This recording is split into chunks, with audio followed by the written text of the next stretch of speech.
first of all just explore what 5G advanced is, because there's not too much on 6G yet. So what we're actually, what we're practically using at the moment, or what we're practically exploring as an industry at the moment, are some of the advances which are coming through just before 6G. We're just starting to think about 6G literally. This month is the first 3GPP, so third generation partnership project.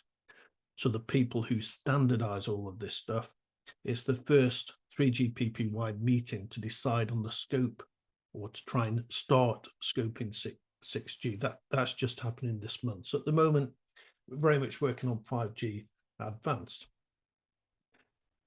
And if we were to define 5G advanced, so it's the next evolutionary step in 5G technology, building upon the foundations laid by the initial 5G deployments. And it's designed to maximize the capabilities of 5G and expand its use cases. So that's really from 3GPP themselves. We can probably break that down a little bit.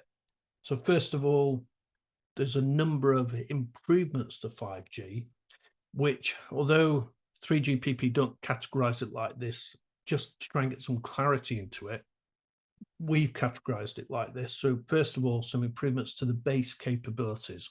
So improvements to 5G, which can be used and applied across a very wide range of different use cases and deployment scenarios. So expanded range of deployment scenarios, primarily, not exclusively, but primarily designed to increase efficiency and cost effectiveness in a lot of different ways. Secondly, 5G advanced brings continued evolution of specific features. So what do we mean by that? By that, we mean things that are built into the 5G system, which are designed to support a smaller number of use cases. So whether it's specific industry enablers, like, for example, something like private networks, for example, or maybe edge computing, things which aren't generally applied across the entire sort of range of use cases, but very much more sort of contained to one or a few use cases. So very much focused on specifics. And then the third thing that 5G Advanced brings is it's a stepping stone to 6G. So we're developing a lot of key concepts.